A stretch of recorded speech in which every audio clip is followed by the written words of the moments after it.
We're just normal men. What do you mean, normal men? We're just innocent men. It's time for Side Scrollers with me, Stuttering Craig. Wow. Right on the tip. Just on the tip. And Blabs. Co-hosted by our friends from around the internet. There is a portion of Norway where it is legally required to carry a firearm at all times. If you're just a normal man looking for common sense in this crazy-ass world, you've come to the right place. And now, broadcasting from our homes from around the internet, it's time for Side Scrollers. Okay, you ready? Open wide! Welcome on out to Side Scrollers on YouTube.com and Rumble.com and SideScrollersPodcast.com. What is going on, everybody? Happy Monday, Tuesday. No, it is Wednesday. It is Hump Day, my friends. Hello, I am Stuttering Craig. Man, oh man, did the Ubisoft Side Scrollers, the official Ubisoft podcast. Ubisoft dropped a bomb on us about 10 minutes ago, and we are going hard early in the paint, straight down the paint, dunking on your ass. First and foremost, let's see where computer Blabs is up to today. Where are you currently sitting, Blabs? Where are you operating? I am operating at 43%. Woohoo! All right, she's moving on up. All right, better than your 38 from yesterday. Oh my god, yeah.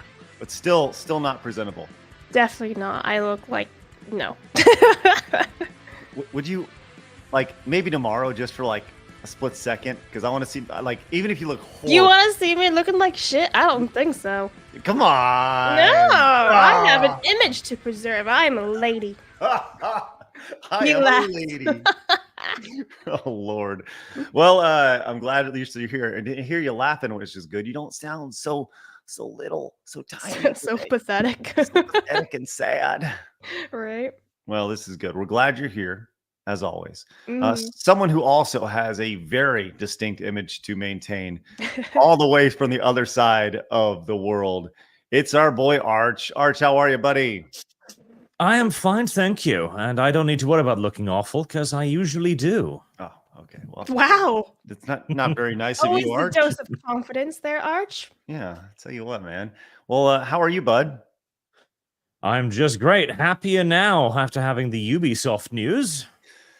I'll tell you what, we got a lot to go, a lot of stuff to talk about today, but and we're gonna go right into that in just a second. But first, I'd like to remind you guys, we are live over on SideScrollersPodcast.com.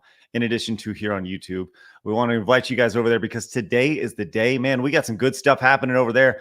After the show, 2:00 Central Time today, we're gonna be watching the amazing Golden Era documentary available to supporters only today. So you already have access to it, but I figured we all watched along. Hi, Arch. The eyes like peeking over there. That's very nice.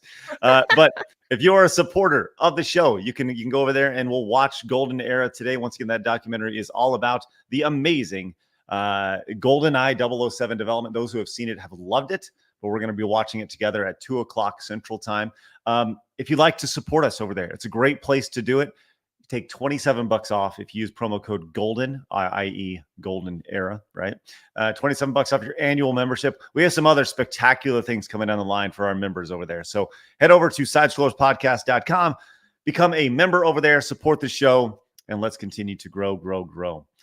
So, like I said, we got a lot going on today. If you're new, hit the subscribe button. Join us. Join the 97,535 just normal men looking for common sense in the video game space. Let's get to 1,000 likes today.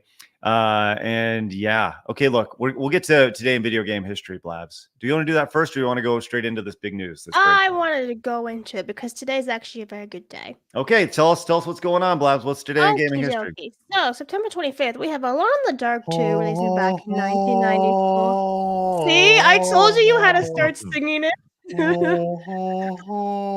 Sorry. Mega Man was also released back in 1997, and then X4. That's not yeah. Listen, Mega Man X4. There's so many Mega Mans. All right, happy now. And then Halo 3 releasing back in 2007, making it 17 years old today. You may sing now. Arch, you want to get on this? It was a console video game. Oh, plebes. What are you doing, you jerk? Well, so some other games that you missed today, Blabs. King of Fighters 97, which a lot of people love that game for sure. Dead or Alive 5, another fun fighting game for back in the day. And Mario Kart Tour for the mobile devices. So just some fun little, not in the top 3 for you, Blabs, but good effort. Yeah, but like, what do you mean good effort? This was fantastic, I thought. But you know what? Whatever, man. What do you want? It's not a 10 out of 10. It's like a. This is me giving you the attitude right now. That's it right there. You in the corner? There's Blabs joining us in the corner. That's good. Well, once again, we got a lot going on today, so we're going to get right into it. Once again, we're going to read all your super chats throughout the show, all your direct donations, and anything from Rumble as well. Of course, everything over on Side Scrollers Podcast or Locals we'll get to as well, including Yoko came and says, did you guys see the cringe Geeks and Nerds for Harris? What? It was so cringe. Watch it with Lady Gravemaster. It tested my normal man sanity. Yeah, I saw her streaming this last night. It's that campaign thing that like Linda Carter and all of them are doing to promote the other candidate. No, I haven't seen this. I feel like I should definitely see it. Maybe we should watch that today. Huh? You really want to? Like you want to subject the poor audience to that? Chat. They're like, save us, Blabs. Don't let him do it. Well, I'll tell you what. If we have what they call it, Geeks and Nerds for Gamers. Yeah, no, they didn't. Nerds for Harris or whatever it was. Okay. Well, a quick reminder: we do have our amazing White Dudes for Gaming T-shirt available over on the store right now. So head on over there and pick that up. We also have our Make Gaming Great Again hat. A lot of you guys picked that up. See a lot of people tweeting it at us. As well as you see Smash wearing this shirt, the Side Scrollers flag T-shirt. We got all sorts of great merchandise over there. If you guys want to pick it up, go to sidescrollersmerch.com and pick some of that good stuff up over there. Okay, like I said, we got a lot going on, and we will get to all this. And Yokoi, thank you very much for this. Blabs, pull it up so we can check that out a little bit later on in the show. I did. It's like a 4-hour live stream. Oh, okay. We'll see if you can find like a little snippet of it, because I don't want to watch 4 hours of it, but. Hey, congratulations, Critical Catastrophe. Says I got called a grifter for the first time. Now I feel all tingly inside. Hey, welcome to the club. Congratulations, Critical Catastrophe. Arch, do you remember the first time? The first time for what? You were called a grifter.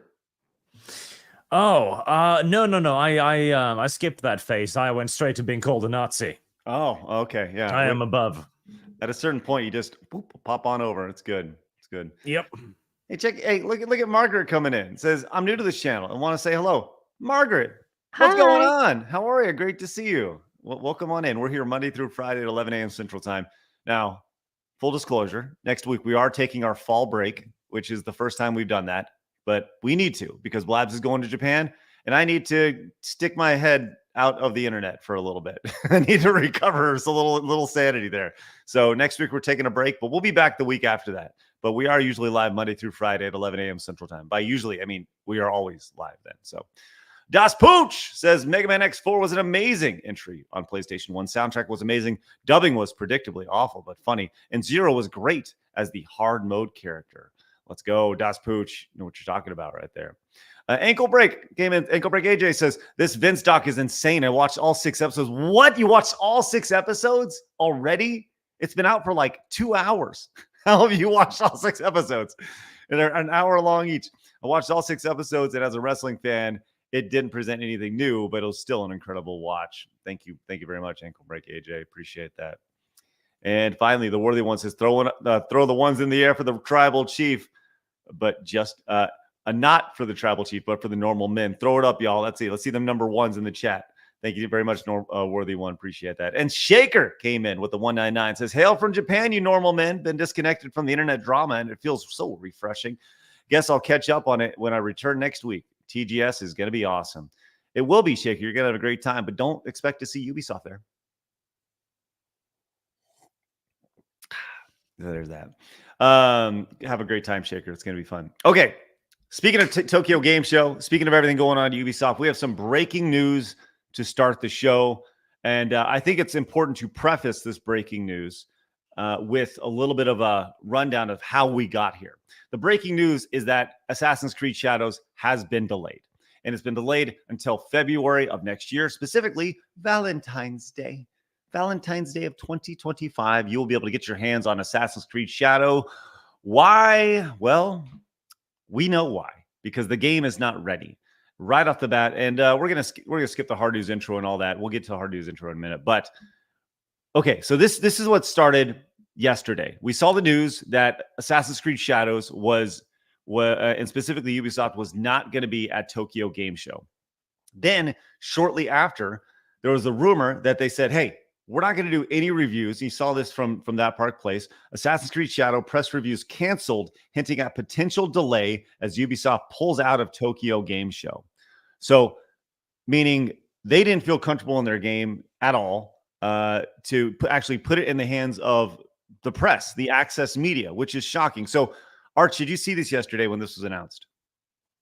I did, yes, along with the rumors that they might be pulling press reviews. Yes. So they did. And this came down from Tom Henderson yesterday, who is the Inside Gaming, owns that. And Valiant Renegade was like, hey, was this just for press kits in Japan or to the expo or for all worldwide? And Tom responded with everybody worldwide. So they just pulled Assassin's Creed Shadow from everybody because they were not confident in what was being thrown down. And when you look at, and big ups to Valiant for sending this over my way. Valiant's big into the, the financial side of things in the video game space and just all industry. And he did a little deep dive on Ubisoft.com and sent me over a rundown of their website. Now, there's very important information on their website hidden in plain sight for everybody to see.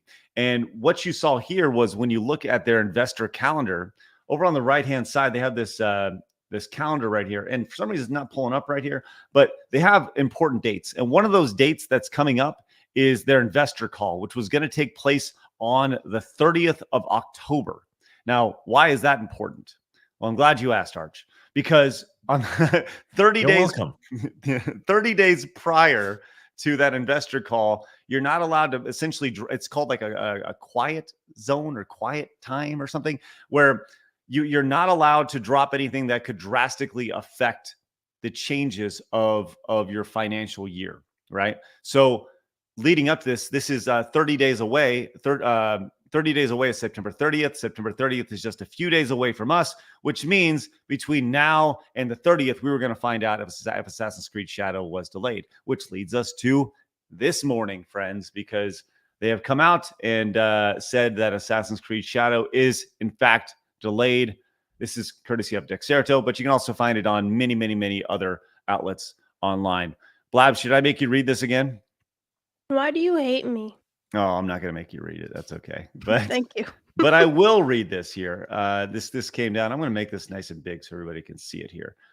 So this is from the Assassin's Creed Shadows page. Dear players, Assassin's Creed Shadows is a dream project for us, finally bringing this series to feudal Japan with many features developed with our community in mind, such as parkour or the renewed stealth brought by new technology, all set in a beautiful, immersive world. This is an ambitious addition to the franchise, a rich experience that can be lived through the eyes of two unique protagonists, but we realize we need more time to polish and refine the experience, pushing further some of our key features.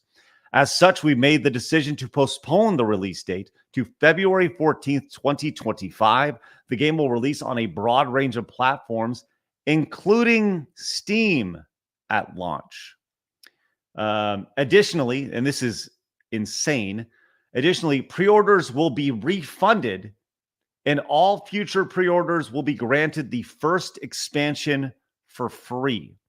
That is insane to me. Arch, what are your thoughts on that? That part is rather massive. And you can also tell, so they mentioned there, features developed with our community in mind, such as parkour and stealth. Now, I don't know about you, but I feel like these are features that have already existed in Assassin's Creed. I don't know. I feel like they are literally the DNA of Assassin's Creed, right? Stealth and parkour. Throwing it Yeah, out. it's like, okay, what's new in your game? Well, you can sneak and you can walk on rooftops. Okay, thank you. That's right. That's an excellent addition. And like the fact that they've got nothing better. Now, granted, this is like just PR slops. They probably just pump something out there, formulaic. But that the fact that they are canceling pre-orders is pretty enormous because that, of course, is going to be an economic hit to their quarterly finances and reports as well, because they use those pre-orders to say, hey, we've got this and this much money coming in. Now, the only reason I could see them doing that is either because they were so low that they want to obfuscate that fact, or because they're trying to pull a Concord and basically just make this as pure a loss as possible so they can write it the hell off and just move the loss over to some other studio. So I think it's important to point out, and a lot of what you said makes a ton of sense, Arch, but I think it's also important to point out that so pre-orders will be refunded. And I want to go back to I have an insider who, once again, they have 900 stores. They've been very in tune with what's been going on with the pre-orders for Assassin's Creed Shadows. And they actually sent me an update this morning as far as it. And I want to make sure I read this correctly. Yes. Okay. So Assassin's Creed Shadows, since it was first unveiled, has 982 total pre-orders for this big box retailer, just over one per store on average. So so the idea of like refunding pre-orders on this, it's not like it's it's a big loss, right? It's a major loss, but at the same time, it's more of an embarrassment, I think, when it comes to Assassin's Creed Shadows. And let's not forget, every single person who had a pre-order is going to get the first expansion for free, right? So that's additional money that they're removing from their pocketbook right there. This is shocking for sure. Yeah, it's a strange move because, again, I'm suspecting that maybe they wanted to just like wipe the numbers because they were so low. I mean, imagine if you come to the conference call and people are like, okay, what's the pre-orders for Assassin's Creed? Can we expect it to sell? You're not allowed to lie on those. You can go like, okay, well, it's actually nothing. That's a problem. But if they add in the first expansion for free and they push the game back, hope that it like gets out of the spotlight a little bit, and the move to February is interesting because you as an American, Craig, probably know what February is all about. You know, it's funny you mentioned that because Norm came in and says, do you know what is also in February? Black History Month. Makes you really think about what's going on. Until Norm put that in there, I didn't even think about that. I mean, and this is almost insane to say. Do you really think that could have factored into the release of this game? I mean, their greatest weakness right now is the amount of stick they are getting over Yasuke.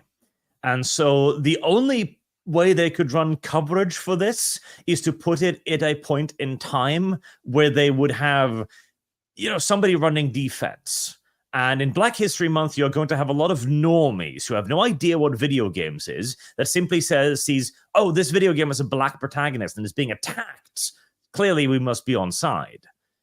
I feel like maybe it's attributing a little bit too much cunning to Ubisoft, but at the same time, it's a strange delay, isn't it? Because it's what? It's 1, 2, 3 months roundabout. 3 months is not really enough to make massive changes to a video game. It's enough for a little bit of polishing, a little bit of touch-up, but like 3 months specifically, I don't know. Yeah, my conspiracy senses are tingling. No, the thing is, you're right. 3 months is not a whole lot of time. Like, if you're at the finish line and you need 3 months, right? But they're saying that this goes back to they need to polish and refine the experience, pushing further some of our key features. Right? This is not like, hey, right? It's not like, hey, we're almost there. We just need to tighten up them graphics, if I can use an old term from back in the 90s with a reference some people will get. It's not about tightening up the graphics. This is about refining key features in Assassin's Creed Shadows. I'm going to continue reading this really quick. It says, we understand the decision will come as disappointing news, especially those who've been waiting patiently for an Assassin's Creed game inspired by feudal Japan. But we sincerely believe this is in the best interest of the game and ultimately your experience as a player. Rest assured, we are looking forward to the moment you will embark on a memorable adventure with, is it Yasuke, whatever. The two Naui? characters. Naui? Yes. Naui? Naui. Not Something Yaoi. Japanese. Not Yaoi. Savvy. Not Sorry. Yaoi. Yeah. Until then, we thank you for your ongoing support. I'm not going to say I didn't see this coming because we all saw this coming. But I think now that it's here, I kind of have the same feeling as when we learned like Concord was shelved. I certainly don't think 3 months is long enough to really make any changes that will really change anything with any sort of substance. Yeah, and I'll put this in the private chat. A quick reminder, of course, the legendary Assassin's Creed Unity. Oh yes. What the hell is even that? That game was released in an interesting state. What the hell is that? What the hell is it in that? That's right. Oh my god. So I'm just saying, Ubisoft has a history of releasing games that aren't quite ready. So if they're saying we need 3 more months for key features, wow, that could be bad. Man, here's Valiant right here. It says, did someone say the Oracle of Corporate Disasters? Yo, that's right. There's Valiant right there. The Oracle of Corporate Disasters. He sees all, he knows all. Everyone go subscribe to Valiant's channel. He's a great dude. Norm says the February release will definitely figure into the lamestream media spin on why the game will fail. If that's the case, if they delayed the game for February because it is Black History Month, that is legitimately like the most shameful bottom barrel bitch thing you could possibly do. That's bullshit. And that's it's so low life and so scummy and peak virtue signal. What are we even doing here? Blabs, do you have any thoughts on that? On Black History Month? No, Blabs, on the idea of Assassin's Creed Shadows being delayed. Well, I thought you meant on actually for Black History Month. Yeah, but there's even more to it that I was putting in the private chat for you, and I'll just do the big old share screen. Let me zoom in. I got it. Okay, well, never mind then. Well, there was a bit from Destin that he kind of breaks it down really, really simply. But now they're saying, that they're also departing from the season pass model. The game will mark the return of the new releases on Steam Day 1, but also Destin was saying that they're opening an investigation. So he says, yeah, okay. It says, in light of the recent challenges, we acknowledge the need for greater efficiency while delighting players. As a result, beyond the first important short-term actions undertaken, the executive committee, under the supervision of the board of directors, is launching a review aimed at further improving our execution, notably in this player-centric approach, and accelerating our strategic path forward towards a higher performing model to the benefit of our stakeholders and shareholders. Wow, that does not seem good at all, right? See, there's this thing though, they've got to. Their shares are down to, it's still $11. This is from a company that has seen nothing but a straight downward arrow for 5 years. Yeah, no. If they have any hope of staying a company, they are going to need to do a top to bottom investigation. And maybe they'll finally have a look at that and go wait, there's a bit of a red line going through all of our products here. We seem to have been creating games for a market that doesn't exist. How about we stop? Okay, so you mentioned the stock itself. I'm gonna tell you right now, buddy. The market is not kind of what's happening right now. And you know what's also really interesting is that, it's currently sitting at a low of $11.42, which, once again, if you were to load that up and go back 5 years from now, a 5-year high of $83. It's now $11.42. This is fascinating. fascinating to watch. And we talked, man, did we say this on the show yesterday, or did I say this yesterday with Valiant? The idea that this is like watching a car wreck in slow motion. Did we say that yesterday with Razor? Because I know that analogy was used. Sort of. This is an absolute. I've never seen a company that was so high fail so much, and it's all built around this bullshit. It's all built around this bullshit, which is amazing. Valiant says the delay in February tells me they will work around the clock to fix whatever is broke, but still have to get it out comfortably before the end of the fiscal year, which for Ubisoft is March 31st, 2025. Valiant coming in with the good stuff, man. Yes. And so let's talk about that. The idea of working around the clock. What will you hear from all the employees after Ubisoft, after Assassin's Creed Shadows released? What are you going to hear, Arch? Because they've been working around the clock. You're going to be hearing about the crunch. That's right. Oh, the crunch. And the toxic work environment, right? That's all you're getting. It's like, it's the circle that you continuously see over and over and over again. Holy. It wasn't us. It was the executives. It was management. That's right. But in this case, it may be management. It may be management. But holy crap. Go ahead. Like, this is a wider and interesting topic, right? The crunch thing. Because the simple fact is sometimes, and as video producers and entertainment producers, we know this, sometimes you just got to get something done. You just have to actually finish. You got to put the extra hours in. You've got to wrap it up. And with a major product like this, of course, you can blame management. If you laid it out poorly, you've created extra work. There are all kinds of hiccups that'll come in any large project.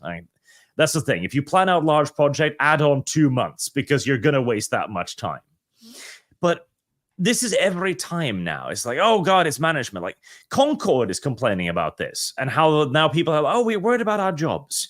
We've arrived at a position where people expect to have jobs regardless of the company is going, well or poorly. Like, it's not how it works. If the company hasn't been selling for 5 years, then yes, perhaps you're simply just not the correct employees for that company. If you worked on Concord for 8 years and you produced that, then you're not going to have a place to work anymore. It's just how it is. So I'm looking at the response to this over on X. This is from the official Assassin's Creed account. And you scroll down, you see some people, naturally be like, oh, it's great. Take your time. Well, I was really hyped. It's the right decision. Take your time. I'll be there for Valentine's Day. Okay. Sounds good. Do you have pronouns? Yes. Pronouns in bio. There it is right there. Right there. But this is it, man. This is the Ghost game that was announced yesterday. I don't even know how to pronounce this. Yotoi, maybe? Yotai? Yotai? Okay, we'll just call it that. Ghost of Yotai. This was announced yesterday during PlayStation. Yeah, it looks awesome, in my opinion. Right. And it's just, when you look at everything that's moving here, you look at all the moving parts, the idea of, yes, this game was going to disappoint. And then Ghost is announced, and it's like, I'm sure that I doubt that they have anything to do with each other. There's a high level of doubt. 99% sure they don't have anything to do.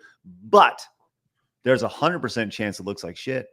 That you're delaying, that you're delaying your samurai game for another samurai game. So yeah, man, this is you see these wonderful tweets, and probably not wrong. Yeah, as long as the game's not fun. Yeah, And there's a Kongman coming in and says, just delay it forever. No one wants to play as a black dude killing Asians in feudal Japan. We see that enough in San Francisco. Damn. Oh, damn. Just do us a favor and cancel it. Holy shit, that's a huge delay. Directly competing with the Ghost 2025 window. Hope the game ends up good regardless. First Assassin's Creed delay since Unity. Take your time, Ubisoft. Still won't buy it. Right. So Unity worked out really well. I do want to point out that actually tonight there is a conference call with Ubisoft, and you guys can actually listen in for free, and you can listen to the replay. So I feel like that'd be fun for Craig to just sit down and listen and be like, right, numbers. I love that stuff. That's great. You know what the best thing about this is? I'm gonna tell you what the best thing is when it comes to Ubisoft, Arch, is that they're not going to have 4 major bombs this year. They're only going to have 3 major bombs because they're moving their 4th game to 2025. So I guess that's the positive side of it. Maybe, perhaps, just throwing out a suggestion. So there you go. I mean, I'm sure more information will come out. So if you guys are tuning in for the first time, hit the subscribe button and join us, because there will be a lot more information about this. So we have one less game to worry about in the 4th quarter right here. And we'll see how the internet reacts to this, because this is absolutely both shocking and amazing at the same time. Take the time you need, man. Make a great game. Do it. Just at the end of the day, I don't want to hear about crunch. Don't want to hear about any of that stuff. Don't tell me about the process. Just show me the baby. If I can quote the great Bill Parcells back in the day. James says bumping it off to next year for a tax write-off. No, it's still in there. There's a calendar year and then there's the corporate year, right? That's a good question, James. I don't know the answer to that. Scarfy says Black History Month is a human shield. Maybe in this situation, I mean, that's like the most despicable thing about all this. Think about what they're releasing it on February 14th, Valentine's Day, right? During Black History Month. So it's like, you're just an evil guy if you don't like this. You have a heart of stone if you don't like Assassin's Creed Shadows. And to be clear, I want this game to succeed. I want all games to succeed, but I want them to succeed on their own merit, not based off of a giant virtue signaling shield that they put up. So this is unbelievable.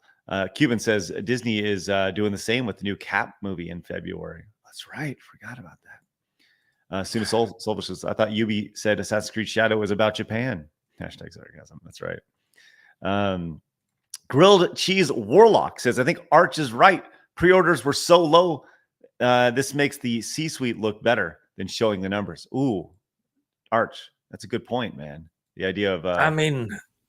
Again, like if you have to show numbers, they're low. But if you don't have to show numbers, you at least have plausible deniability. Yeah. And at the end of the day, what they want is they want their bonuses. And some of their bonuses are tied to all that. So if they just scrap them all and be like, well, we had to do what was best for the customer there, and at the end of the day, that's what they want. They want to get their bonuses. So, geez Louise, it's crazy. Chrisinator says, Yasuke fact of the day. Did you know that he piloted a Gundam to defeat Godzilla? All right. He also finished writing Berserk and Hunter x Hunter. All right, nice. Love that. Thanks, Chrisinator. Appreciate that. Always good to see that. Vic the Stampede says lead actress of a Ghost is a genderless queer activist. In the trailer, she looks gender ambiguous. I bet the game will be woke. Well, I disagree. Well, we'll talk about that in a little bit. We got that's definitely on a run sheet today.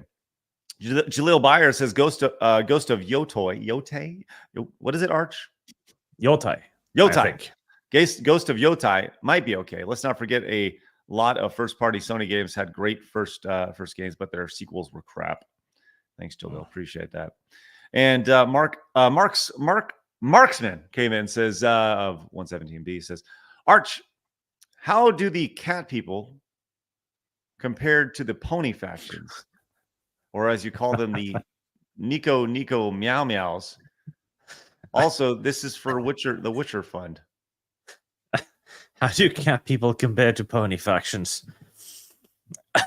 It's a complicated question.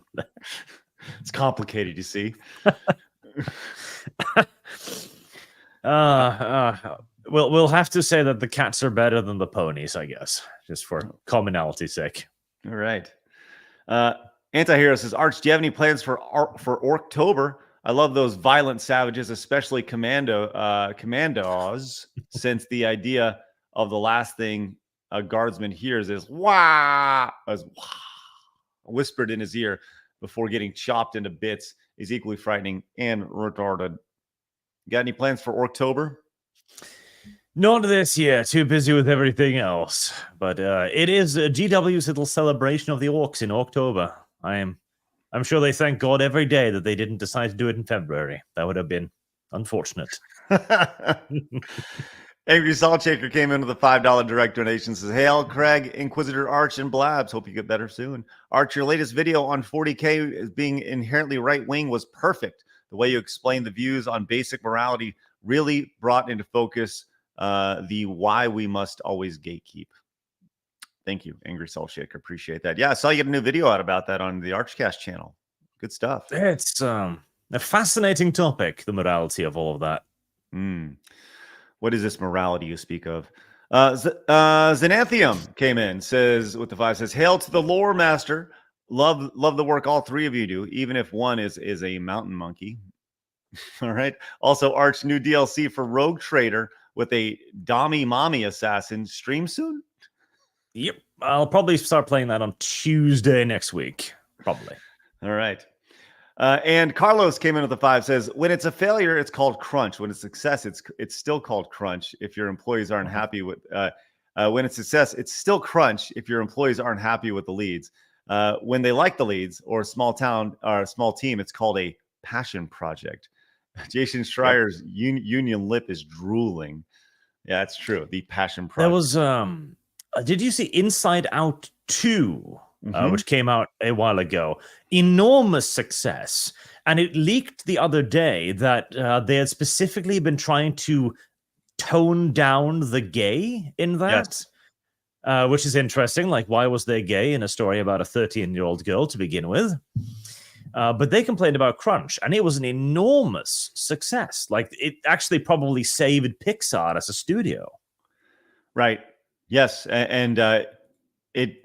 like those changes made it what it was. There's a reason why it was a tremendous success, and it's because parents weren't afraid to take their children to something to see, exactly a bisexual, lesbian, 13-year-old Dami Mommy. Yeah, it was just a children's piece of entertainment, which is what it should be. Right, 100%, 100%. All right. Once again, we see all your super chats, direct donations, and Rumble rants. We'll get to every single one of them throughout the show.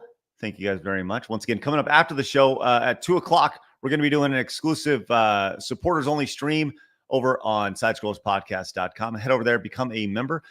The stream will be just for supporters, actually, over there. So we're going to be watching the Golden Era documentary together. It's going to be a great time. So look forward to seeing you guys there. But do us a favor, if you're watching over on YouTube, hit the thumbs up button. Let's continue to grow a little bit more. That thumbs up button is great. It is a signal to YouTube saying you like what you're watching. So hit that thumbs up button if you do enjoy it. All right, let's go ahead and okay. We got the breaking news right at the bat, and we didn't even use the breaking news sounder. I'm sorry. I know Blabs. that was disappointing. I know, tough stuff. But let's get into it. It's time for my favorite segment, your favorite segment, everybody in the world's favorite segment. It is time for hard news.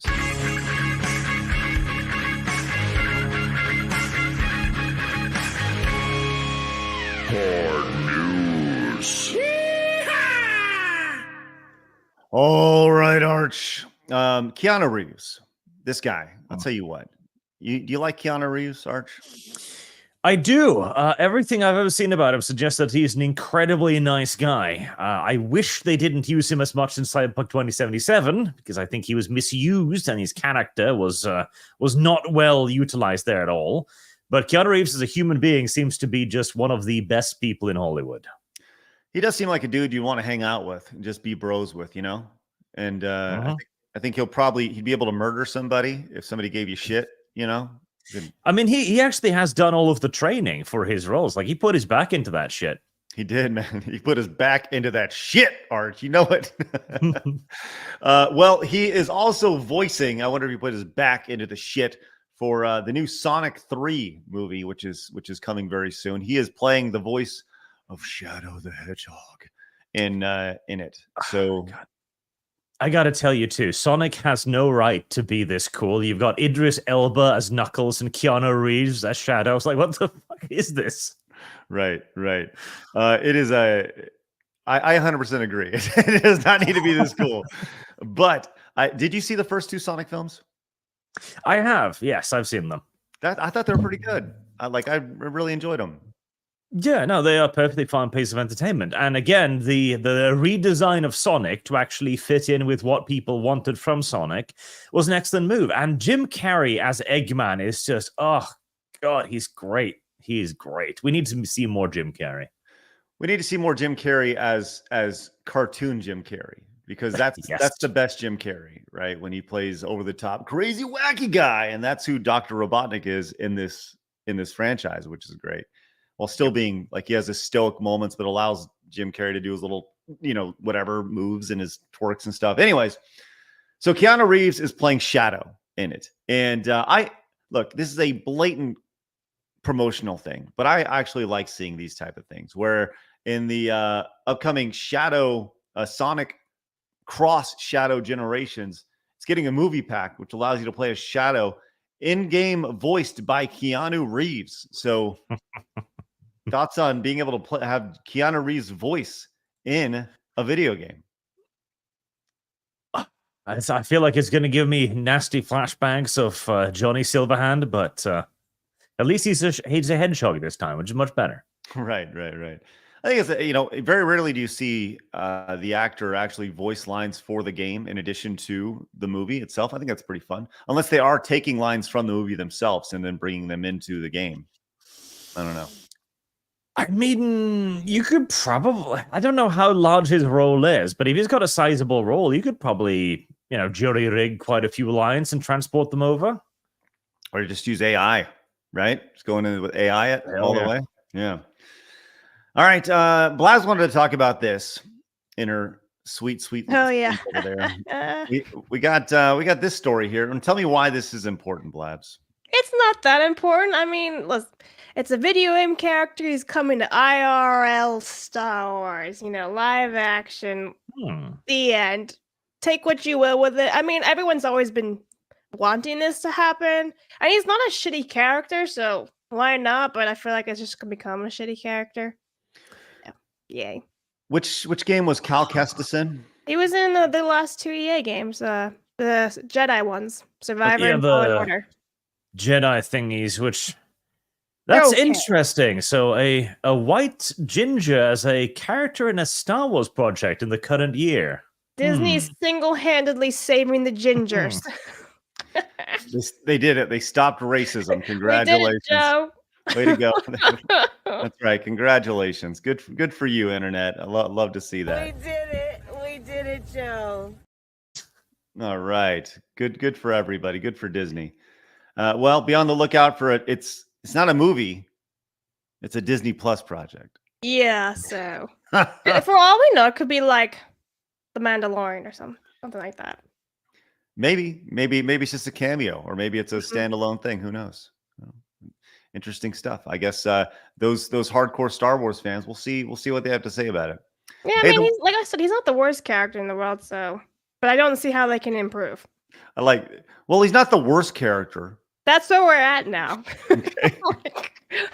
We have to talk about what's the worst one and what's not the worst. We have a poncho chat. That's funny.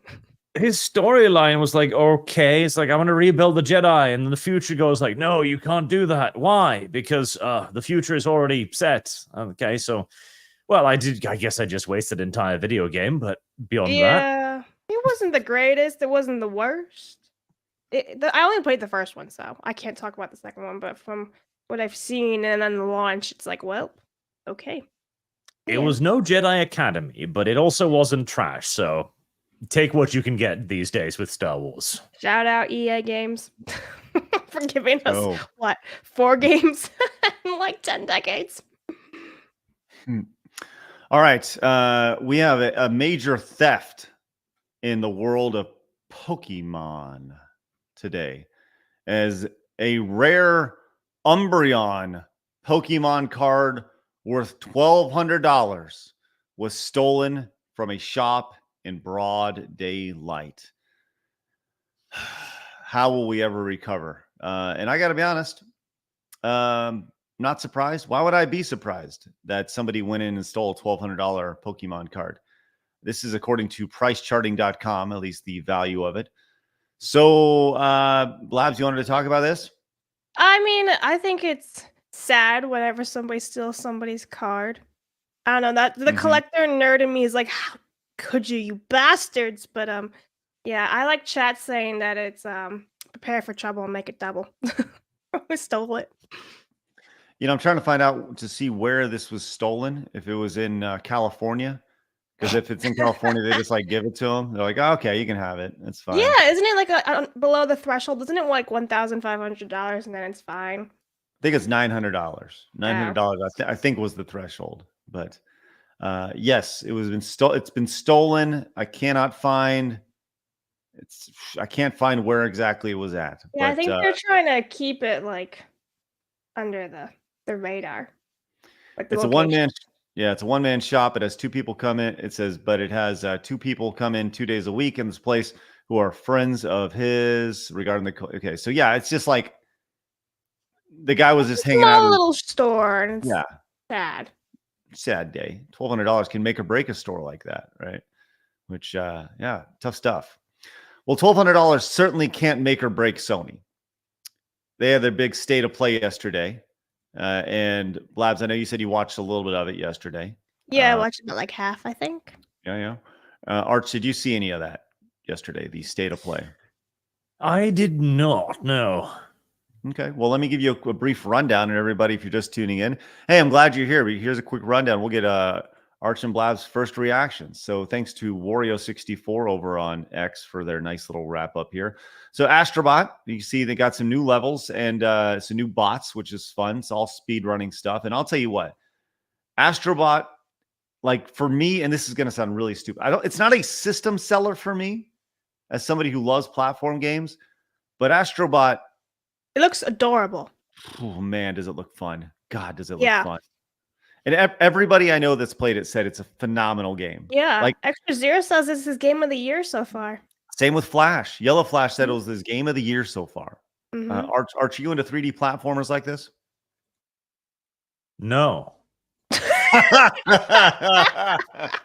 No. The idea that he looked square in the camera right into my soul and was like, no, you dummy. Well, Astrobot, not Arch's game. Let's see if this will be a PSVR game. Interested on this is a midnight walk. This whatever. Okay, it's fine. Oh, this game was interesting to me. Hell is Us. Yeah, it looks interesting. Okay, this was announced a couple years ago, and if I was to describe this, when I saw it, I thought mature Zelda. That's because you got your sword going through and you're killing all these, like, I guess dead things. Looks very, very cool in this kind of post-apocalyptic world. So, yeah. Arch, do you like this type of game? At least it's got a nice art style, and I do like the whole idea of, the world's gone to shit, you got to figure out why style of stuff. I like the dark lore parts of that. The adult Zelda, the idea of, like, we've seen kind of adult Zeldas along the way that have been done. This just looks, I don't know, it looks pretty damn cool. So I like the idea that you have to fight these things with a sword. Pretty fun, like some sort of laser lightsaber or something. Pretty neat stuff. It did remind me of lightsaber a little bit. Like there's this one moment in the trailer where like this person is jumping, but it almost reminded me of like Disney Star Wars lightsabers because they fly now. And I was like, oh look, it's Disney Star Wars, but then it went away. Right. A lot of people point out the idea of, like, obviously the Souls games are like mature Zeldas as well.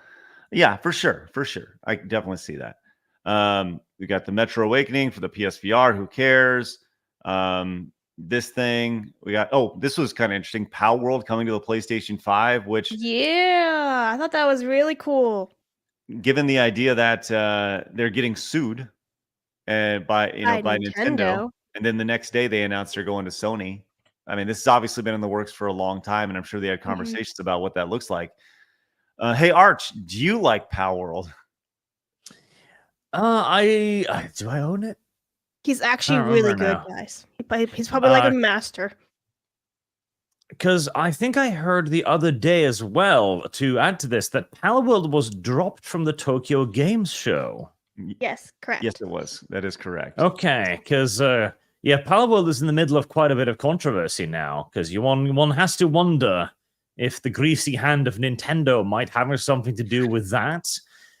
And now they're allying with the PS5, which might also, mind you, be affected heavily by those, by the weird patent things that Nintendo was pushing out. Like maybe some battle lines are being drawn here, perhaps. I appreciate. I love it. I think it's great because it's literally like PlayStation and Microsoft versus Nintendo because now they got their own version of Pokemon that they can fight with.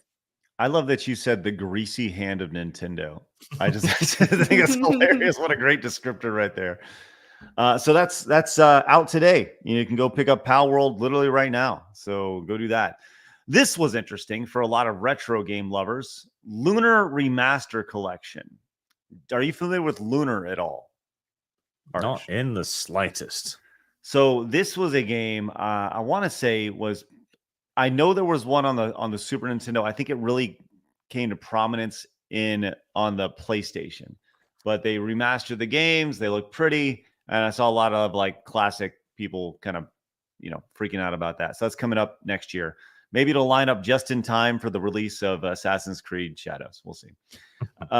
We saw DLC for Shredder's Revenge. Nice little beat 'em up here along the way.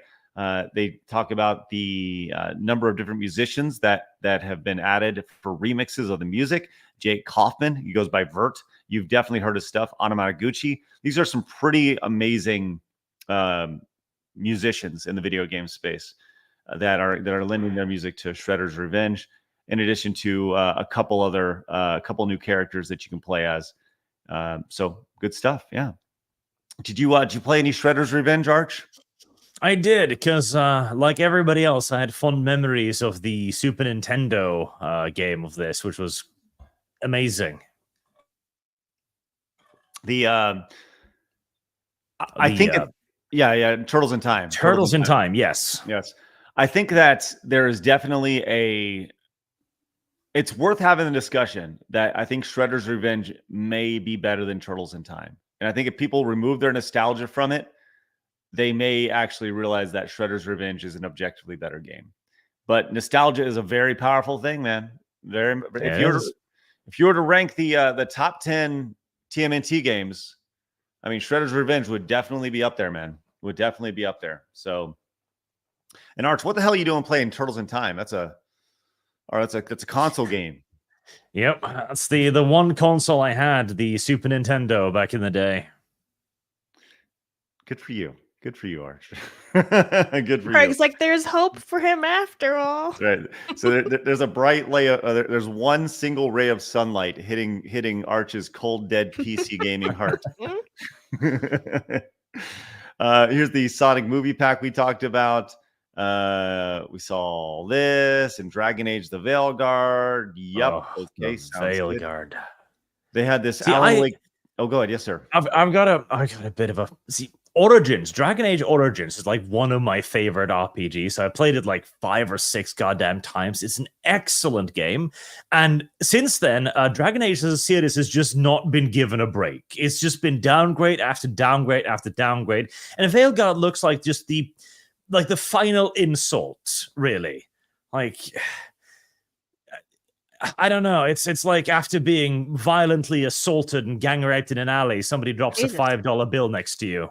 That's what I would describe the Veilguard as. It looks pretty bad. Shit, Arch. So we took a dark turn for Arch today. No joke, man. Wow. Rough. Yikes.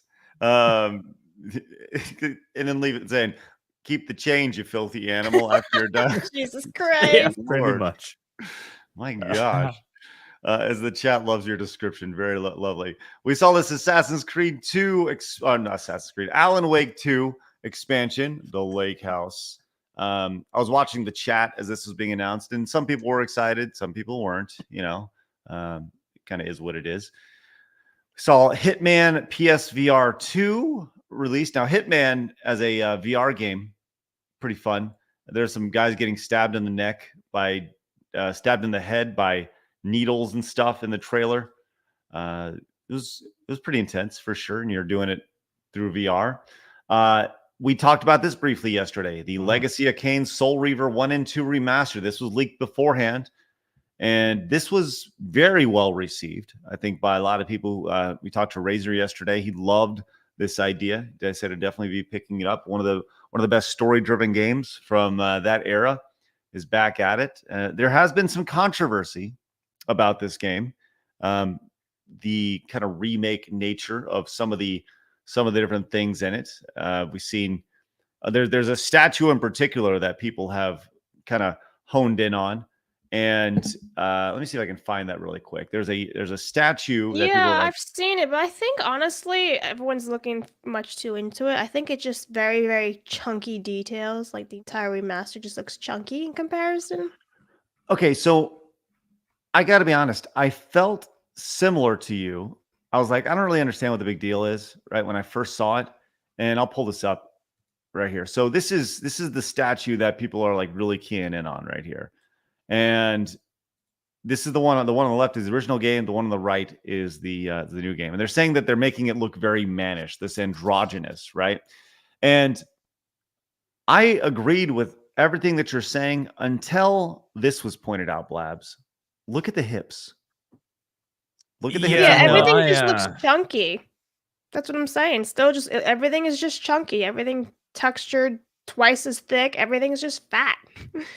Yeah, because you can see the face is clearly slimmer, the hips are clearly slimmer, the thighs are like wider. They've definitely taken some current year liberties with this one. Now, does that necessarily mean anything? Maybe not, but it's just, stop noticing, I guess. I guess my thing is like, why of all things would you do it on a statue, right? Like, I don't know. Like this whole thing, I get pointing this stuff out. I totally get it, right? And you definitely can see the thickness attached to it. Chess is remanster. That's right. Anyway, so there is a little bit of like just kind of pick it and choose. A little bit for sure, but I also think I think we have bigger issues than a statue. I agree. They also announced Lego Fortnite split screen ability and a DualSense controller. It's about time Fortnite got a PlayStation controller. About time, damn it. Are you serious right now? No, I don't care. Okay, I was gonna say, Jesus Christ, we've lost him. Hey, Jeremy's going to be the first one to buy that controller. He loves it. But the idea of split screen is pretty cool. Love that idea. Kind of a co-op. Dragon Warriors. Why I say Dragon Warriors? Dynasty Warriors. Origins. That's basic hack and slash game along the way. Monster Hunter Wilds and Lego Horizon Adventures. We need it. I don't get this game. They're clearly pushing Horizons as like the next franchise for Sony. I guess the big franchise for Sony. But I don't get it. I think the first game I think it looks cool, dude. Well, of course it does. All Lego games look great.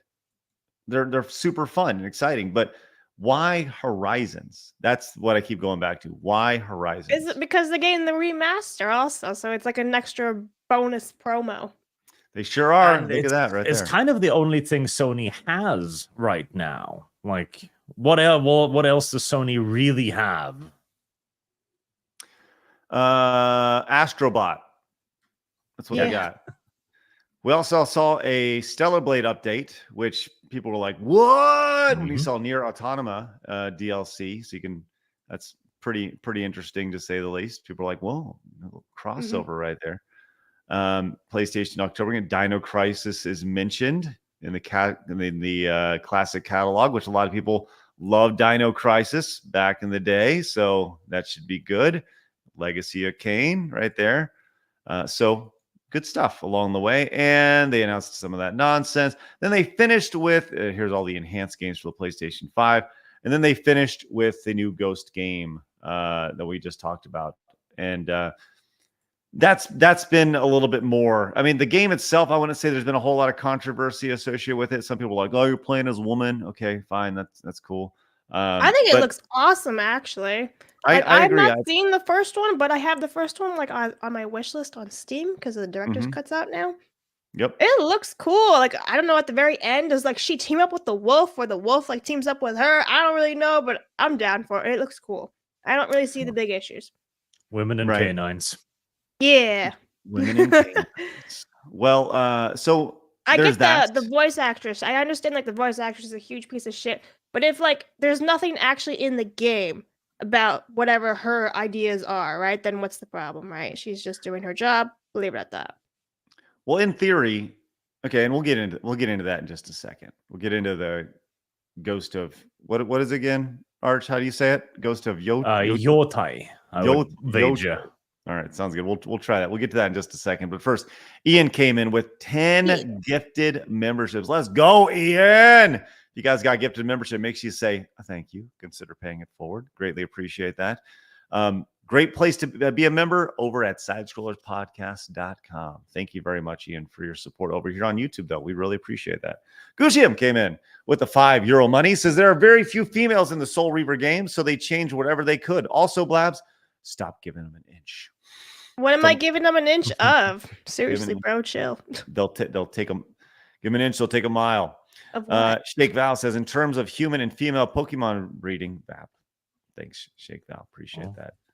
The Worthy One says, did you see they gender swapped Cyrax and Sectra in Mortal Kombat? They're using time warping as an excuse, but that was clearly a Sweet Baby Inc. input. WB is a client of Sweet Baby Inc. and Warner Brothers runs NetherRealms. Oh, we're going to get to Sweet Baby Inc. in just a little bit, my friends. And finally, Delta came in with a 5. Says, Arch, did you see did you hear the co-creator and writer of Dragon Age 1 through 3 say, Veilguard isn't made for you if you like Origins, get over it. A bio will never listen to you. Ironic. It says, ironic after Baldur's Gate 3 scared BioWare and went hard into advertising romance later. Did you hear about that, Arch? I did not, but all I can say to that is it's not made for me. That's true. I'm still going to monetize the shit out of it, though, and take your beloved creation and utilize it for my far-right supremacy. Get stuffed. Get stuffed, he says. All right. Not to mention, who is it made for, then? Like, okay, you're making a Dragon Age game, but the target audience is not anybody who's played Dragon Age. Oh, we know who it's made for. It's made for the modern audience, Arch. The modern audience. Of the modern audience. That's I mean, surely they've got to find it at some point, right? They'll eventually stumble upon it. One day, we'll see. All right, let's go to this game that was announced yesterday, the Ghost of Yotai. Saying that wrong. Yes, there has been a little bit of pushback, not necessarily on the game, but more so the voice actor who plays the main protagonist in the game. Now, once again, going over to thatparkplace.com, it says the Ghost of Yotai protagonist is voiced by radical activist Erika Ishii, who thinks that police are white supremacists and supports transgender ideology. Now, if only you could, like, I'm going to tell you this right now. She really doesn't know how to like dress herself, does she? It's terrible. You can definitely judge a book by its cover in this situation. Yeah. I'm just gonna throw it out there, you know. Has she tried? It looks like a hostile read. She does look like she wants to just start punching the air and hopefully she hits something. You know what I mean? And probably has daddy issues, but who am I to say? I don't know. She'd have to say that herself in therapy. With that said, so they announced this game yesterday, and the main character is Atsu. And this is a person who has had multiple extreme radical posts over on X, as she uses all pronouns in her bio. She's also been, I guess I can say she, because she uses all pronouns. That's good. Yeah. Progressive. She's been on a blocking spree. I love that, though. I love all pronouns. Like, beautiful. Because that means that it's not about any sort of identification whatsoever. It's just literally the trend things. I am everything. She's all the Jedi, okay? Mm-hmm. That's right. So she's out there, and she's had many posts over on X. You can see this one going for @BlackGirlsCode, which once again, feel free to make Latino boys code as well, or Asian girls code, or white dudes code. At any time, but a respondent says great programs, coding camps, and partnerships with schools to empower, teach, and provide opportunities for Black girls in tech, and then followed up with a Black trans collective that helps pay for rent and gender affirming surgery in the Black LGBTQ community. So we're taking things and we're narrowing it down. So here we are. This is where this is intersectionality. to right. a T. Ishii previously promoted the organizations in 2023 as well. Today, please consider supporting For the Gwirls, GWO Gwirls. What is that? Is that what you call black trans people? I mean, I'm legit question. Is this a new word? For the Hashtag Gwirls? gwirl. Whirls? I mean, I would say it sounds more like Ebonic for girl. War. I Well, have no What? clue. Okay, it's a slang pronunciation spelling of girl. It's slang. Oh, how racist is that? You're relating black trans people to just slang. Oh. I'm gonna die. Hang on. It literally had to mute. Well, please consider supporting For the Gwirls. That's hilarious. That sounds an awful lot like you say that quickly, ghouls. Like, oh, I get it. I'm on board now. Yes, ghouls. I'm guessing that G, W, and O is supposed to have a U sound. I'm guessing. I don't know. Anyways, our black trans siblings are especially vulnerable now. And I donated in honor of Juneteenth 2023 and Pride 2023. Please be sure and please join me in pledging to do our best to support Black justice year round. So there we are. Good for That's hilarious, bro. Good for them right there. Girl. That's right. And then in February 23, ahead of the Hogwarts Legacy release, Ishii appeared to support a failed boycott of the game due to J.K. Rowling's outspoken stance on transgender activists. Ishii wrote, "I used to love Harry Potter. I went to every midnight release, cosplayed, and even had a Harry Potter themed improv group. Now I'm happy to instead support and be a part of fantasy narratives where all are welcome. Trans community, we deserve our own better magic. I will always fight for that." Wait, so is she trans?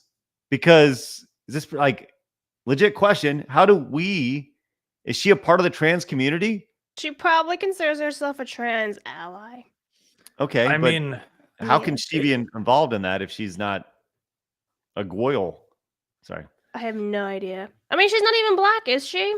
I don't know. She looks pretty Asian, but not Yeah. someone's gonna be upset at me because I said she looks Asian. You profiling. Well, ZZM can be upset. That's fine. Oh dear. All right. She included a video saying "fuck TERFs." So there we go. That's nice. And she went down. She's just more than anything. She goes down the rabbit hole. She has some statements about January 6th. Says, "We will not let these terrorists shake our resolve. 2020 showed us that we will rise up and make our voices heard, despite voter suppression, facing down a white supremacist police force, risking health and safety. We hit the polls and streets and say no more. They can't stop." That white supremacist police force that stood outside the Biden White House, goddamn them, truly oppresses one and all. It's rough. Eric, as she continued, says, "Historically, the answer to an attempted coup is to never acknowledge its legitimacy. We will not ignore this. We will treat these terrorist thugs like an unlawful mob that they are, and hold accountable those responsible for this." All right, now let's talk about the summer of love. Oh, Arch, what are you talking about, you crazy loon? But not only is she just throwing things out on X, she's also mad at YouTube here. Now this comes from March 15th. Says this is coming after the 2019 shootings and the Christchurch, New Zealand, and that in response to YouTube said, "Our hearts are broken over today's terrible tragedy in New Zealand. Please know that we are working vigilantly to remove any violent footage." She responded with, I hope now you understand you have a responsibility not to give hatred a voice. Islamophobia and white supremacy do not deserve a platform. The site allows people to disseminate good messages and create loving communities. Protect those. Don't give power to messages of hate. Does she Well, realize like how many of the Chicago shootings get published like every weekend? She's so funny. That's right. But on top of that, she's obviously she's on top of hiring Ishii. Sucker Punch hired former Insomniac Games community manager and Sweet Baby Inc. defender Thomas Hart to be the company's community manager beginning April 2024. Hart announced he joined Sucker Punch, writing on X. Incredibly excited to announce today that I'm the first day at Sucker Punch as community manager. And there we go. So long and short, this is the voice actor for this new game. A lot of people have been very critical of this, and this person obviously has been very critical of a lot of people, right?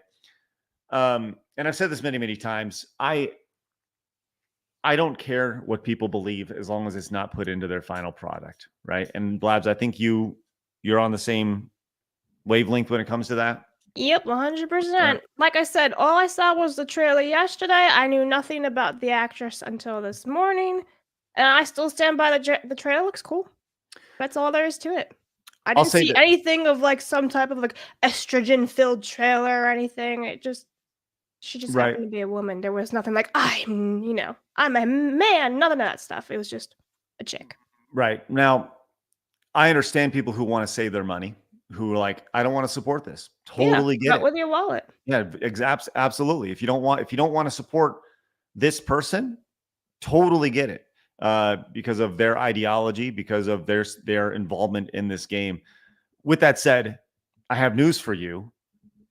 If you were to go down to every voice actor in the video game space, pretty much every voice actor is going to be saying pretty much the exact same stuff. Or like a good chunk of them, yeah. Yeah, like 80%, 90%, right? And those who aren't saying it, are fearful to say anything. So, but like I said, I certainly have no problem with people saying I'm not going to play the game simply because this person's involved in it. Arch, what's your thoughts on that? Where as far as voting with your wallet along, would you not buy a game based off of a voice actor's involvement in it? I would wait and see, because the thing with this is these people have not just differing worldviews; they have very strident worldviews. Actually, it's okay. So I looked into this a little bit recently for one of my videos, and I'll bring this up now because it might be interesting. Have either of you heard about moral foundations theory, created by Jonathan Haidt? He had a very interesting idea where he thought that the majority of our moral opinions came from a handful of values, which he defined as things like harm, fairness, loyalty, authority, and purity, right? Mm-hmm. And we're not going to go into the definition of those here because they're broader. But what he found was that conservatives, so self-proclaimed conservatives, valued all of these values roundabout equally. So they saw all of them. Whereas self-labeled progressives only saw harm and fairness, and they ignored loyalty, they ignored authority, and they ignored purity, to the point where they didn't even see them as positive forces. So that's kind of elucidates the issue where you're trying to have a conversation with somebody who literally does not see the world like you do. And they view the way you see the world as actually evil because they view 3 out of the 5 values you hold as outright negative. That's why they view you as actually bad. That's why these people probably cannot coexist in an environment. Like if you bring in a voice actress like this, she's not going to be able to cooperate with somebody unless they conform to her worldview. This in turn is why we see this spread so quickly, because you see cancel culture, you see aggressive attempts to convince people. They cannot live in the same environment because they see somebody they think is bad, like actually bad, and they try to fix them. I think that if you were to look at the gaming industry as a whole and you were to break down the demographics of it, right? Whether that's, multiple different ways of demographics, whether it's race, sex, sexual identity, whatever it may be. I would say that the video game industry as a whole is not an accurate representation of what society actually looks like. And that is why we've seen the games that we've seen released over the last little bit, right? because when this ideology really came to fruition, that's why we're seeing, that's when these people were hired along the way. And this is pointed out by Jacobs, is it's a bad start, but it's just wait and see. Grum said the games we're getting now is when woke is at its peak. So keep an eye out. Very true, right? We're looking at games that were started development 3-4 years ago, right? 2020, 2021. So we'll see how that's received, in the next little bit.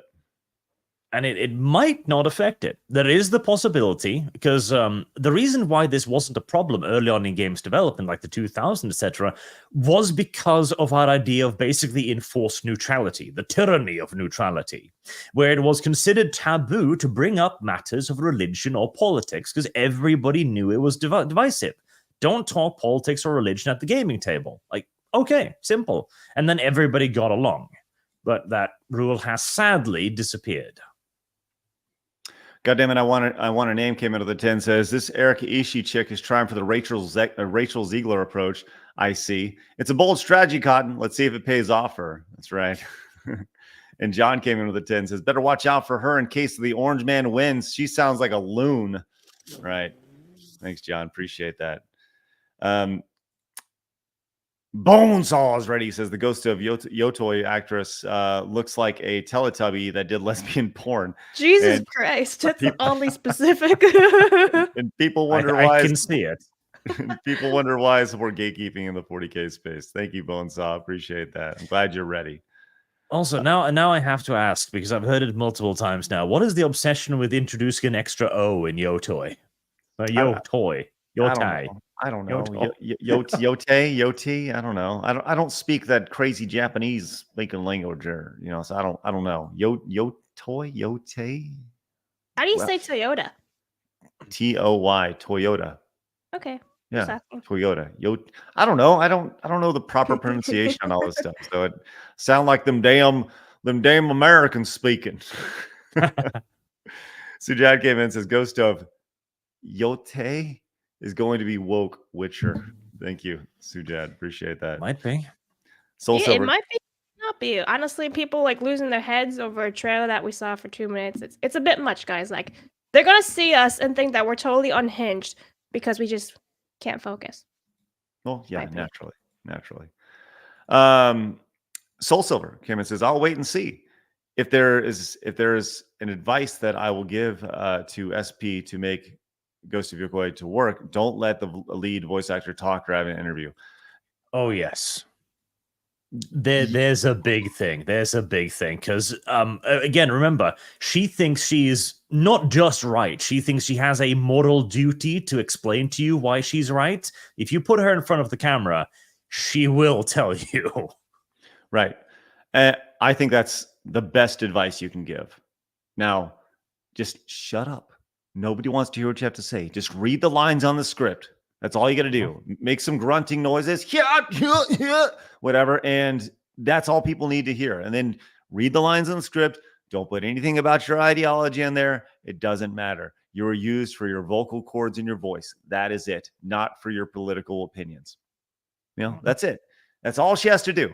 Now, if for some reason in this new Ghost game, like there's some sort of like pronouns or something along those lines, like, I mean, okay.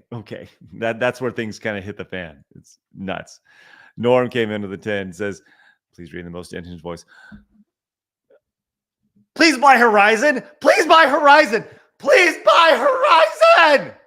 Sony, thank you. Appreciate that, Norm. Alpha Omega says, just want to clear up discourse I've seen. Female samurai did exist. Samurai was a class. Female warriors also existed, called Onamusha. Yeah, so I looked this up too, and yeah, there obviously were Japanese warriors, obviously not very common, but I think people are having an issue with like the time period. I would have to look it up more. I'd be more precise about it. Well, this is a history question. Yes, and look who we have, but Arch. So Onamusha was not a warrior class or anything, but there were women trained in the martial arts, in the defense of their homes. This was usually noble women who were usually trained with things like pole arms, which were considered lesser in nobility than the bow, which was the most noble weapon, of course. So you could refer to them as samurai in that they were fighters, but that's a very broad definition of samurai. So I mean, the idea of a female trained in the martial arts in Japan is far from impossible. That absolutely did happen. So that is not crazy. Calling them a samurai would be, semantical, but yeah, no, it's not actually that much of a stretch. Ta-da! Thanks, Arch. Hey, this has been Arch's history lesson. We need a clip of that. Like, we just have a little thing where Arch just does his history. We do Arch history lesson, but you can just put that little clip down and there you go. Blabs, that's a great social clip for you. No, I mean like a little intro. Like, we need an intro for his little history stuff. Oh, I hear you. Okay. But also put down the time code so you can make sure it's on. I got it already. It's right there. Good. It's right there, bro. Good job, Blabs. All right. Hey, Bonesaw's ready came back, says, we need to go back to Shakespeare when actors were considered the lowest and dumbest among us. The opinions of professional liars is worthless. I agree. Thank you, Bonesaw's ready.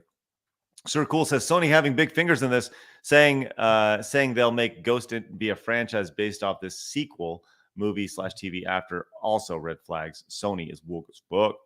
Thanks, Sir Cool. That's a bit interesting, yes, that they would choose the sequel to base it off instead of the original. That's a bit weird.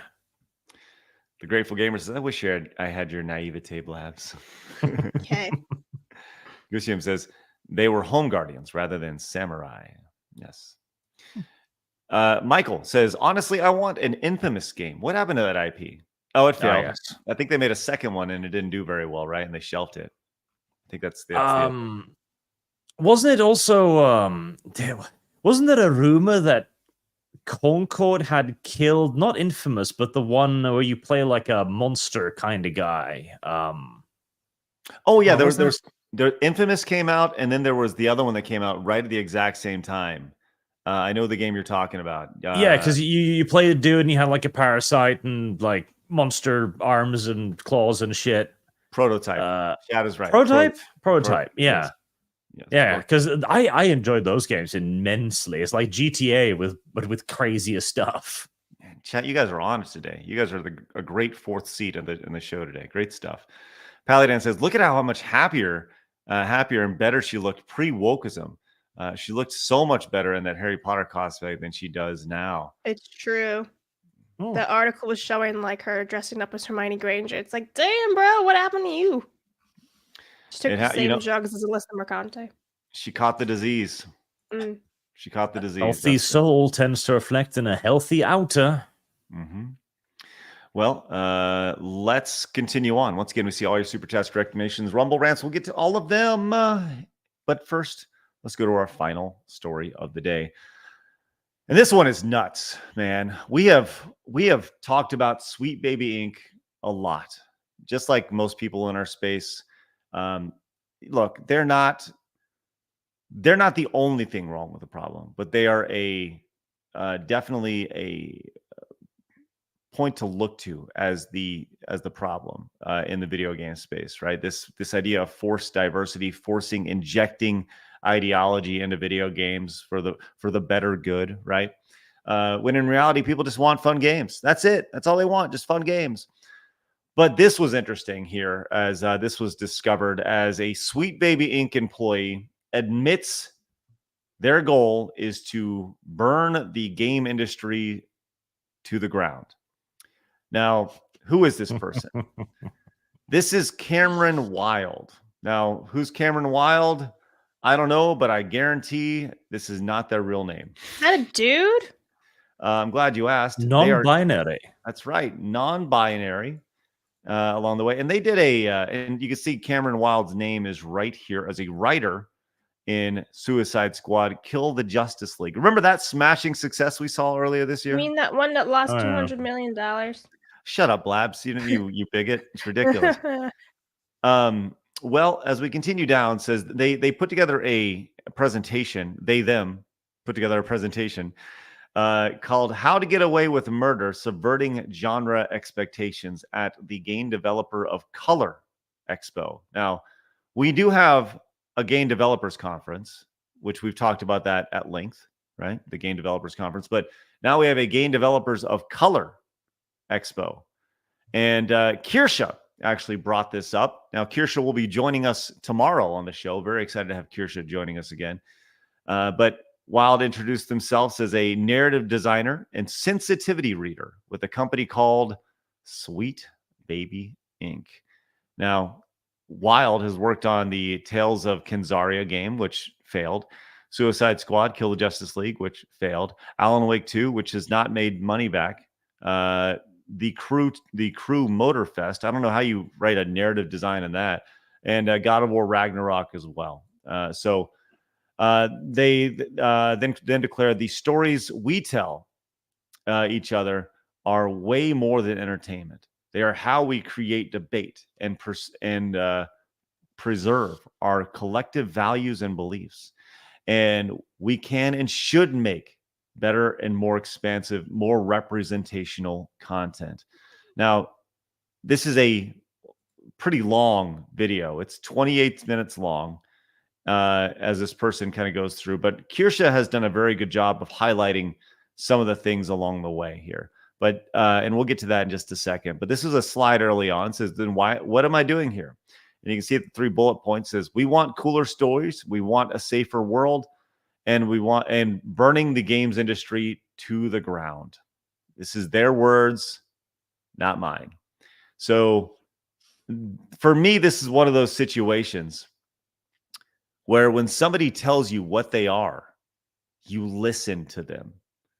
And when they say, hey, I want to destroy everything that you love, you say, okay. And you pay attention to what they have to say. And then you excommunicate them from your industry. Just throwing it out there. But here's about 2 minutes and 18 seconds from Kirsha's stream the other day, which, we'll just read this off. It says, the people at Sweet Baby Inc. really don't hold back in telling you what they want to do, which is to burn the game industry to the ground. Full video underneath. And she has an hour and a half breakdown of this. But here is about 2 minutes of this. There's no sound. And neither is Craig. Technical difficulties. Please hold.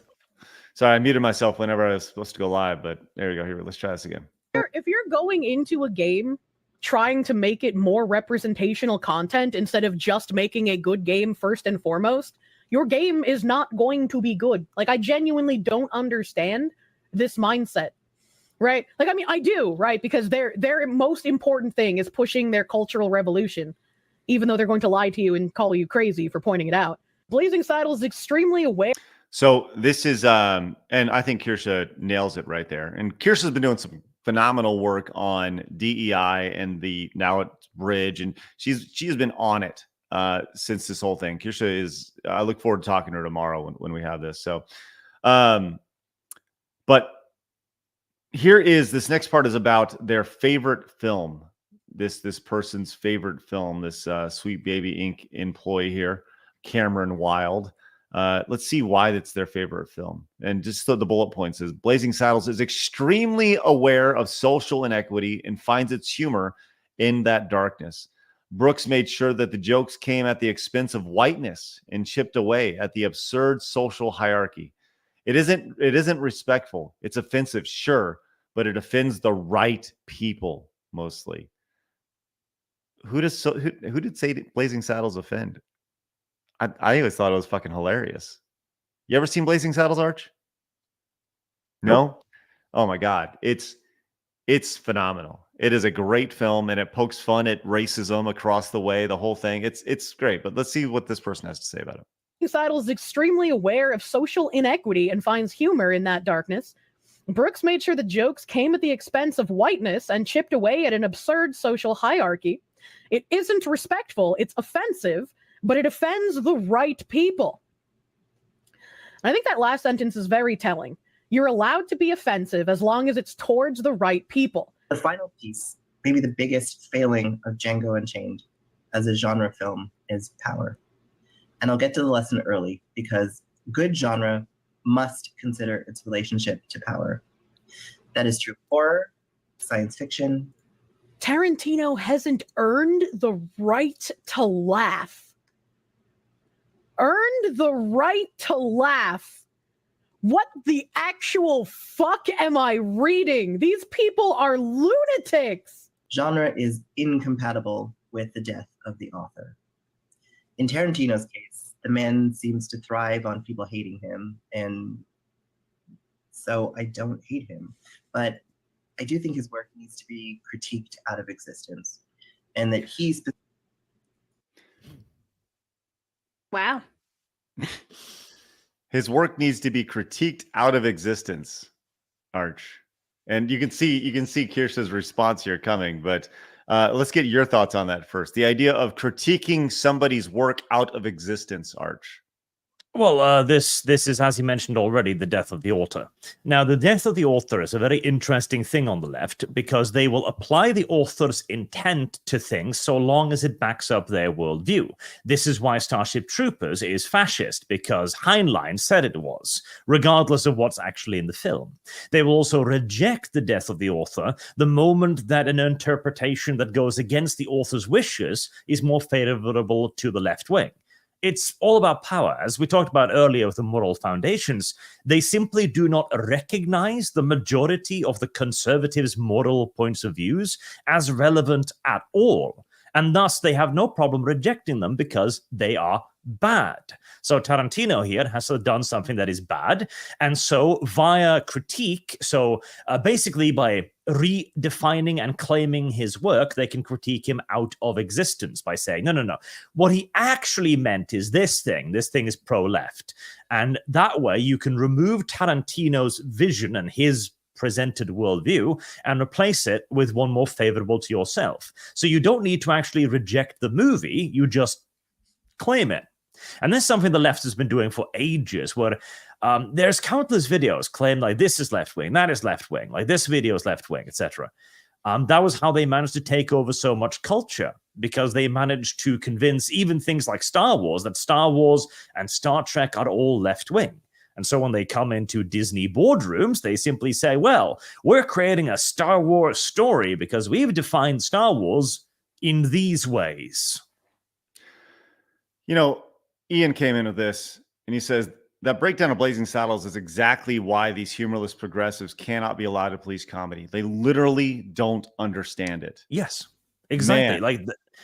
Again, that is the point of the moral foundations theory. They actually, literally, do not understand. Like, it's not hyperbole. They actually don't get it.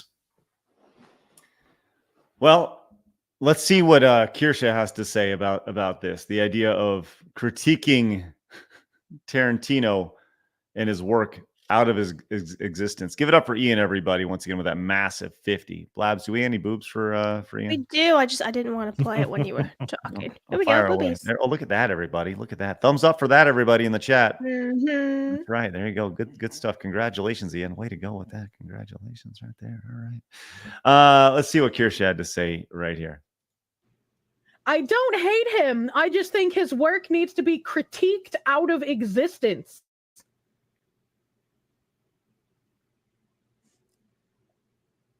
Might I remind you, Chad, the beginning of his slides said that one of his goals was to burn the game industry to the ground. Sweet Baby also does portfolio reviews for marginalized folks in the games industry, and a little bit of career. I like how he calls this talk How to Get Away with Murder, Subverting Genre Expectations, because he and people like him do a very good job of murdering any kind of project they work on. She's not wrong. Kirsch is not wrong on that one for sure.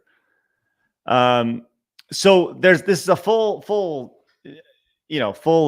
presentation that was put together for this thing. And by the way, I'd just like to point out the thumbs up, thumbs down ratio for this How to Get Away with Murder, Subverting Genre Expectations. has not gone very well, as you would expect. And rightfully so. People are calling it out. It's a bunch of nonsense. And I think the thumbs up down ratio, I want to make sure I get this pulled up. I can't pull it up on this one. Let's see. It currently is sitting at 12 thumbs up, 448 thumbs down. So it's not gone over very well. And the comments are calling it out exactly for what it is. It's blatant racism along the way. So Sweet Baby Inc. at it again. Once again, these are the people that are being brought in to consult for your video games. I brought this up yesterday on Tuesday night's main event, and I mean this. We talked about this with Malcolm Blabs a while back about creating a company, a consultancy firm. Yeah.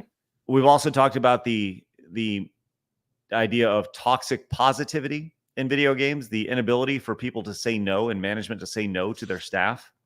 Arch, first off, what's your thoughts on toxic positivity in gaming? Well, is that how we got here? Partially. It's also the fact that we don't know how to refute their points. That is one of the strongest things. A key point of subversion, and we could go all the way back to Gramsci on this, is basically to appropriate the values of liberalism. We say, you don't want to be racist. And we go, of course we don't want to be racist. We're not racist, obviously. Okay, well, I can tell you how to not be racist. Just listen to me. There you go. And most people aren't going to understand, like, okay, well, he says this isn't racist. No, I'm not racist. So I'm just going to listen to him. And even then, if he suggests something that actually is racist, and you go, wait, but hold on, you want to artificially favor black people? Isn't that? No. That's positive discrimination. Like, oh, okay. And again, most people don't have the academic knowledge to understand the linguistic tricks being used here. So they're just going to say yes. And they're going to think they're doing the right thing. Because again, nobody wants to be racist. Right. And so they'll say yes. Well, this has led to the toxic positivity aspect of it, because once again, nobody wants to say no as well. No, you can't have that. No, you can't. You can't have that type of ideology. No, you can't have surgery scars in your game. Nobody's going to say you can't be trans here, for example, or you can't be like inclusive, because these are negative things within our ideology. Right. So my idea, Arch, is to create a company called the No Team, short for TNT, the No Team, and you go in, and that is your job. To say no to all these idiots. No, you cannot have a raise. No, you cannot put that in there. Like I am the hammer. I am the hammer that you reach, and I will fucking nail that down and say no every time. I have no problem being the no guy. I have no problem being the bad guy to right these ships. I have no problem going in and firing 80% of the staff and Elon Musking the shit out of it and being like, hey, there you go. Get the fuck out. Can't I have a job? No, you cannot have a job. No, I will be the lead member of the No Team and go in and do this. I think there's 100% an opportunity there. And I think there's actually big money in it too, because if you were to go in and be like, hey, listen, hey, Ubisoft, you're in the shitter right now. You pay us $1 million. You're going to save so much fucking money. You pay us $1 million to come in and say no for everybody. We're going to lighten your load on staff. We're going to brighten up your games, and that $1 million that you spend is going to make you $500 million. You know what I mean? Like, it's a small fraction to pay, small price to pay for the big. And you know what we'll do? If there's any issues, we'll just go up to their HR people and we'll frighten them. Say, could you imagine what would happen if you don't do this? Sorry, I was pulling a little Kim Bel-Air there. Anyways, I think it makes sense. I am the hammer. I will hammer it down. Well, anyways, good luck with that guy along the way. And that is exactly. And once again, when they tell you who they are, believe them. All right. You guys have been great today. Appreciate your support. I want to remind you guys, coming up in just about an hour and 20 minutes, I'm going to be live over at sidescrollerspodcast.com. You head over there, become a free member. Now, the stream I'm going to be doing is for paid supporters over there. So you can become a member for free. Paid supporter is what the stream is going to be for. We're going to be watching the Golden Era documentary together. Looking forward to doing that. If you are a member, you can watch this, or if you are a supporter, you can watch the doc right now at your leisure. But I figured we'd watch it together. Head over there and become a supporter. We'd really appreciate that, to add a little bit of sugar to the pile there. You can use promo code GOLDEN and get $27 off your annual membership. Annual membership is the best way to go. We got a lot of good stuff coming up. I encourage you guys to head over there and check it out. Make today the day. Become a supporter, as we have moved past 100 members over there, 100 supporters, and we'd appreciate you guys in your support. SNK fan says, give it up for Hammering Craig. Let's go. I will be the hammer. Japanese Demon Lord Abure Lucifer says, feel better, Blabs. Play some Command and Conquer. That always made me feel better. Tinks. Jesse says exactly what Yuri said. Way to go, Arch. Beard came in and says, wow, that F gamer word needs a slice of reality check. Thanks, Beard. Mercenary says, they want you to burn everything I love. They want to burn everything I love. Karma is calling. I can't even read that. Says, you got to fight for your right to lol. Thank you very much. Yeah, isn't that weird? You got to fight to laugh, guys. Clemson says, just let Mazza host during fall break. What's the worst that can happen? Leighton Aster says, an evil they, them will burn the industry to the ground to rule over the ashes of Sun Tzu. Apparently, Sun Tzu didn't actually say that originally. Thank you very much. Neon Suspender says, I want to put padlocks on nose rings. Right, and just leave them out on a post in the middle of the field. Oh, man, that'd be a great bit. Mercenary says, Infamous and Prototype, where two have crossover, then both were canceled for a woke game. This stuff is what makes me sad about Sony. What game were they canceled for? Jacob came in and says, I had heard this game would take place in how do you say that, Arch? Hokkaido, aka the most northern part of Japan, and this character is in what, Arch?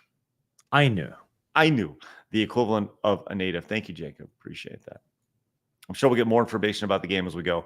The Pally Dan says Infamous had 3 games and was doing fine. Concord killed Infamous Prototype crossover game. Oh, okay. So Concord was the game. Nice win. Shit. Master Gawa says we need more games like No More Heroes, not saving the world, not noble goal, just a story about a guy who has to end a lot of people, to get laid. There you go. You're such a weirdo, Master Gawa, but it's hilarious. Nathan says it's actors like this is why I don't give female protags the benefit of the doubt anymore, along with just general fatigue with the Amazon trope. Thank you, Nathan. Anonymous Gamer says Dino Crisis, Medieval, Jack and Dexter, Croc, Crash, Musashi, Metal Gear, Tenchu. Seriously, I could go on and on. And yet Sony remastered Alloy. Thank you, Anonymous Gamer. Marksman says Arch, also for Arch Tribal Hunter Fund. Inform Craig. What is the Tribal Hunter Fund? Tribal Hunter was a game my chat found where the mechanic is that you eat your enemies, you vor them to grow fatter. And eventually, to grow less fat, you vomit your food into the mouth of certain NPCs to slim down again. You know what? That's good. We don't need to know anymore. Thank you very much. Thank you for that, Arch. I really appreciate it. We're good. Thanks, man. It's wonderful. That's good. Norm says, remember, every time a YouTuber gets called a grifter, they gain 1,000 subs. Let's go. we need to be called a grifter 3 times for us to get 100,000. Harbinger came in and says, I want to make a correction from yesterday. Soul Reaver 1 and 2 will be multi-platform. Found the pre-order in the Xbox store. Enthusiasm renewed. There you go. Nice. We knew it wouldn't be making your way. Crippled Head says, Blabs, I hope you feel 100% in time for your vacation. Thank you. Me too. Yeah. Thanks. Grilled Cheese Warlock says, return your refund of pre-order is usually a sign of longer delay than 3 months. Yes, and I think you're 100% right. There's no way no way this happens in 3 months. Way more than that. So Dwight says, think yourself lucky that you only get one Black History Month. We have separate months in the UK, but also get hammered with the American month. There's American month in the UK. In the United Kingdom, that's hilarious. First we leave, you guys, and then you guys go and celebrate us for an entire month. Thank you. That is crazy. Holy shit. That's and hilarious. Horny Undernet says, found you. I sent this naughty curse for Deathborn clips as I say this name that force you to play free to play games. Action. Okay, thank you. Action. I don't think Taiwan in. All right. I remember that one. Okay. Benton says, grifter juice. Let's go. All right. Delta says, honestly, my only fear of current day Japanese medieval history is the one more woman working at Ubisoft for Assassin's Creed citing LGBTQ content. And when you read up on it, she's praising lords and nobles sexually assaulting children for being feminine. Jeez, Delta. Okay. There's a lot of fucked up people in the video game industry. I'm telling you that right now. A lot of fucked up people. John says, I'm Stuttering Craig, the Texas Hammer. And if you know a country trying to virtue signal, call TNT, and we'll get that's a deep cut there, John. And we'll get you to the get your game to the top wish listed. The Texas Hammer. That's right. That is me, the Texas Hammer. That's copyrighted, by the way. There's a lawyer in Texas called the Texas Hammer. It's awesome. That's a deep cut there, John. You really know what you're talking about. Wow. Over on Rumble. We have Lord of the Ree says Ubisoft. I'm sorry. Lone Wolf says Ubisoft waiting until Black History Month to release the game. That is correct. And Almond John says, speaking of pronouns, I looked up your old business partners from Game Attack on Twitter a few weeks ago. Couldn't believe they had pronouns in their bio. Well, give my regards to she them. Lord of the Ree says it's called Ghost because she joined the 37% demographic. No. And he followed up with says, screw these Marxist game developers. I'm just ready for Light No Fire to come out so I can have a reason to give Hello Games more of my money. Lord of the Ree, there you go. I hope you feel good about that. All right. And do we have anything over on locals? Yes. Over on locals, we have Freeman Phil for $1 saying Ubisoft proves once again they are French. All right. Nice. And look at this. Snapple says, just signed up for the Real Game Awards. Voting looks like it's opening soon and looking forward to see where this is going. Yeah, so coming up next month, coming up in October, just a few days away, we're going to be unveiling all the different categories that we're going to have at the Real Game Awards. And thank you very much for that. Genuinely appreciate that, Rai. So in October, we're going to be putting together you guys are going to put together the nominees for the different categories. And then in December, we're going to be voting on them.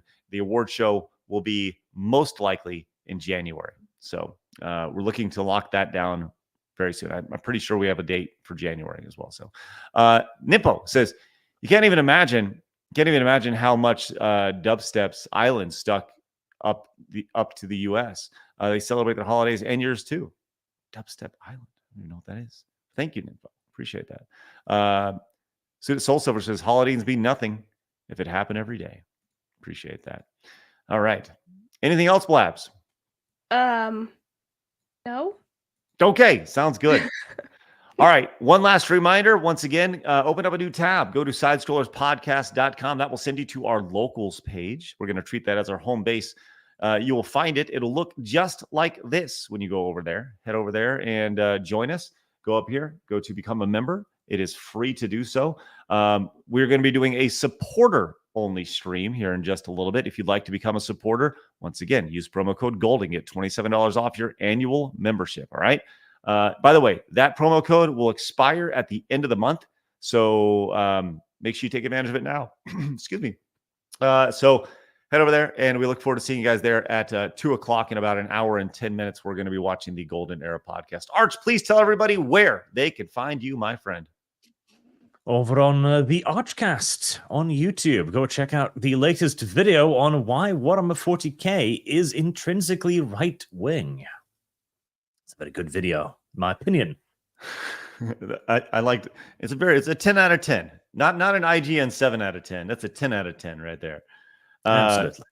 But yes, head over there and check it out. You can see the links there. Obviously, make sure you hit the subscribe button. It's right there. Seems like the video is doing pretty well. 5 hours in, 20,000 views. That's pretty good, Arch. Good stuff. Not man. too bad. Not too bad. Congratulations. Excellent stuff. Head over there and watch it. And obviously go subscribe to Arch's channel as he blows past 100,000 subscribers.